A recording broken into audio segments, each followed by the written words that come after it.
안녕하세요, 빵영입니다. 자, 오늘도 영상 하나 또 찍는데요. 이 얘기를 한번 하려고 해요.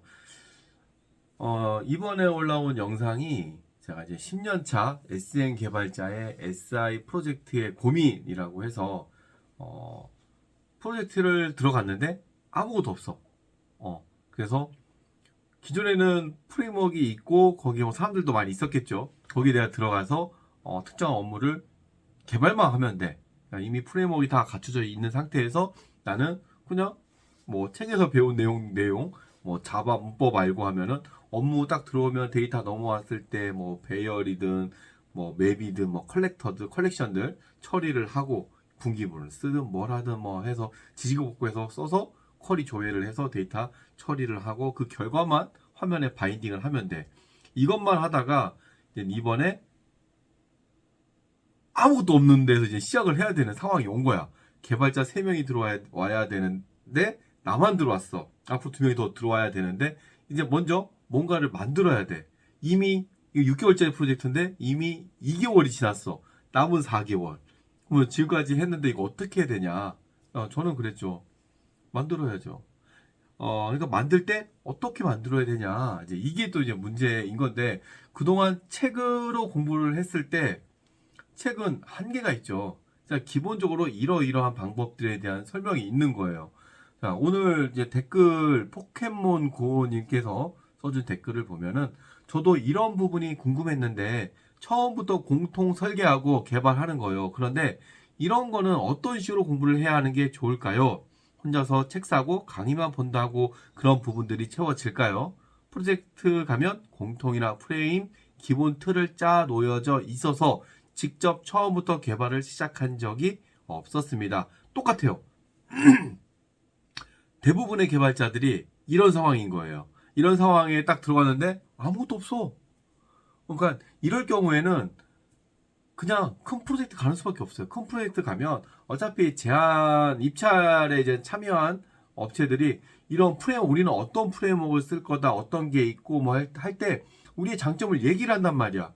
거기에 이제 우리가 프레임워크까지 다 준비가 되어 있어. 솔루션이 됐든 프레임워크이 됐든. 근데 그걸 가지고 일을 하면 되는 거예요. 근데 여기 같이 이제는 솔루션을 만들어서 여기저기 팔아먹어야겠다. 이런 생각이 있을 때 기획밖에 안 돼 있는 거란 말이야.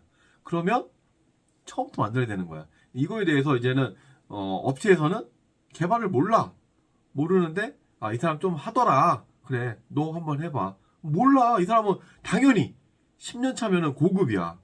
저도 이제 사실 등급이 특급 기준이 넘어섰을 거예요. 이미 오래전에. 근데 고급으로 일을 하고 있어요. 제가 10년 차라고 얘기를 하기보다는 등급을 얘기를 하는 거예요. 등급. 10년 차도 등급이고 10년 차 훨씬 넘은 저도 등급이라네. 고급이고 저도 고급이에요. 고급이야. 사람들은 10년 차를 떠나서 초급이냐 중급이냐 고급이냐 이걸 보는 거예요. 고급이면 할 수 있어야 되는 거 아니야? 이런 시선을 본단 말이야. 그래서 제가 이렇게 얘기를 했던 거고 사실 고급 중에도 이제는 그게 여러 가지 이제는 실력 차이가 있겠죠. 근데 방금 얘기했듯이 책이나 강의로는 이거를 해결할 수가 없어요. 제가 제가 이거 숱하게 얘기했어. 프로젝트 들어가면 그 프로젝트의 프레임워크를 뜯어보라고. 그게 그 회사에서 몇십억을 들여서 그리고 유지보수를 했다면은 몇십억, 몇백억을 들여서 계속해서 지금까지 유지해오고 있는 프레임워크야. 이게 어떠한 생각으로 어떠한 하나하나의 기능들이 만들어졌는지 그거를 분석을 해보라는 거예요. 자, 계속해서 이 얘기를 오래전부터 수년 전부터 했던 얘기인데 저한테 교육받은 친구들은 당연히 아주 귀에 딱지 않도록 들었을 거예요. 근데 뭐 영상 뭐 예전 거는 다 잘 안 보니까 이거 못 듣는 사람이 대부분일 텐데 현재 투입되어 있는 프레임워크를 뜯어보세요. 딱 봤을 때 이제 레거시 스프링 많이 쓰고 있잖아요. 레거시 스프링 보면은 제일 먼저 실행됐을 때 뭐부터 실행되는지 AUP나 뭐 컨피그레이션. 근데 이거는 XML로 많이 세팅되어 있으니까 XML에 어떠한 것들이 세팅되어 있는지 이런 것도 먼저 찾아보고 처리가 되는 동안 나는 단순하게 컨트롤러에서 서비스 호출했는데 뭐 이상한 것들이 중간에 막 동작하네. 이제 AUP거든요, 이게. 옛날 JSP로 따지면은 서블릿. 필터에 대한 기능이에요. 이제 스프링 넘어오면서 이 필터가 좀 세분화가 됐죠. AOP와 인터셉터, 스프링 인터셉터 이렇게 두 가지 나눠지는데 아무튼 이거에 대해서 어떻게 처리되는지 이런 것들을 공부를 해봐야 돼. 참고로 이런 거 있었어요. 일을 하다가 제가 뭐 AA나 공통도 아니야. 그냥 특정 업무를 맡은 개발자로 뒤늦게 투입이 됐어요. 제가 SI 그만하겠다라고 하면서 SI로 딱 넘어왔는데 공통 개발자가 있어. 거기서 다 처리를 해주면 되는데 이제 업무가 분리가 되어 있는 거야 완전히. 그래서 그쪽에서 처리를 해주고 그 모듈 우리한테 넘어오면 그 모듈 심호만 주면 자동 동작하게 만들어줘야 돼. 못해. 그래서 제가 개발했어요. 아무한테도 얘기 안 하고. 근데 그걸 PL이 자랑을 해버려가지고 우리 모두 그대로 가져가서 쭉 썼는데 그게 어떤 거냐면은 우리가 마이바티스로 DB를 호출하게 되면 이 CRUD가 그 쿼리문이 DB의 로그에 남겨야 돼. 이 미션이 추가가 된 거예요. 이게 또 이렇게 뭐 제한서에 있었는지 그건 모르겠어. 아무튼 그게 되어야 된대. 프로젝트 막바지에. 그래서 공통해서 하는 거죠? 그러니까 하는 거래. 그래서 기다리고 있었지. 근데 못하고 있더라고. 이거 어려운 거 아닌데 이거 제가 개발할게요. 몰래 개발할게요. 해서 몰래 개발을 했어. AOP 기능을 이용을 하면 되는 거예요. AOP. 그래서 이런 것들을 많이 뜯어봐야 돼.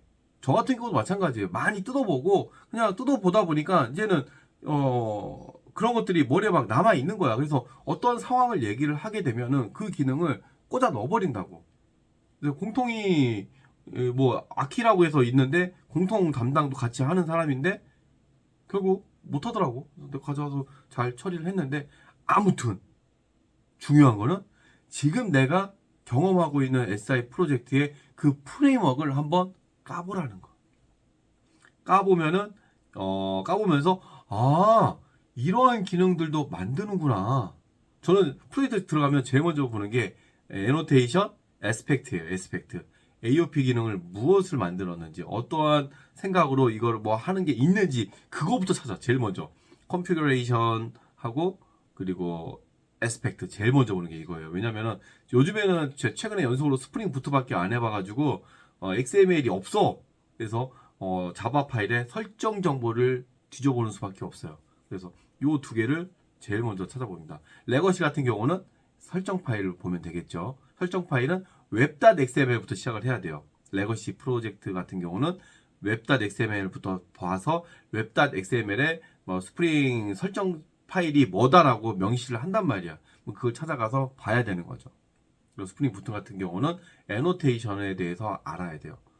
빠른 실전자가 보면 애노테이션 그거 클래스 레벨, 그러니까 타임 레벨에는 뭐가 들어가고 메소드에는 뭐가 들어가고 뭐 이런 것들이 읽는 법이 있단 말이야.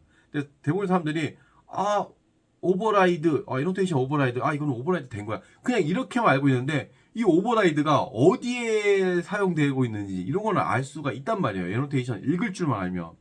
그래서 그 애노테이션 딱 있을 때 까보면은 여기 속성값이 이런 것들이 있네? 이렇게 알 수가 있어. 애노테이션을 공부를 한 사람과 안 한 사람의 차이예요. 그래서 이런 것들 그리고 그것도 있어. 애노테이션을 내가 만들어 커스터마이징 할 수 있다. 커스터마이징 할 수 있다라고 제가 늘 얘기를 했는데 이번 프로젝트에서도 커스터마이징 하는 사람을 처음 봤어.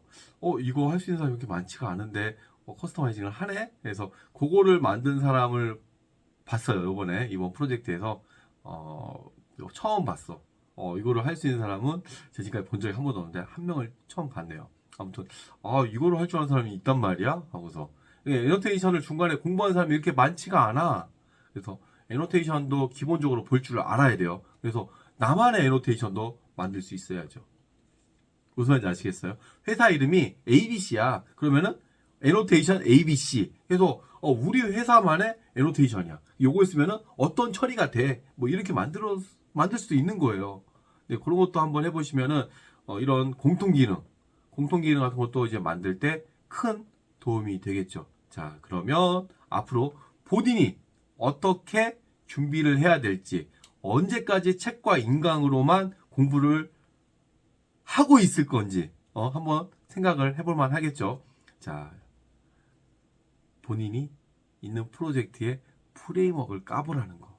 그래서 프로젝트 한 두세 개 하고서 다 까보면은 뭐가 보여. 앞으로 내가 프레임워크를 만들 때 이러이러한 기능들을 넣으면 되겠구나. 그리고 새로운 기술이 뭔가 오픈소스가 있을 때 이걸 내가 가져올 때 가져와서 다른 것들은 기술들 이런 거 넣을 때 이러이러한 것들 넣는데 나는 새로운 걸 가져오는데 여기에서는 이러이러한 것들 고려해서 내 프레임워크에 녹여 넣어야지. 뭐 이런 생각도 할 수 있게 되는 거예요. 해봐야지 하지 한 번도 안 해보고서 이걸 해야지 하면은 당연히 못해. 아시겠어요? 프레임워크를 꼭 까보세요. 그거는 엄청난 고참들의 지식과 노하우가 쌓여있는 진짜 진정한 교재입니다. 이거는 1, 2만 원 줘도 뭐 10만 원 줘도 살 수 있는 게 아니야. 100만 원 줘도 살 수 있는 게 아니야. 그 프로젝트에 투입되어야지만 할 수 있는 거야. 그것도 바쁜 일사의 일정 속에서 내가 시간을 들여서 그걸 까봐야 돼. 아시겠어요? 네. 이번 영상은 여기까지입니다. 공부 열심히 하시기 바랍니다. 감사합니다.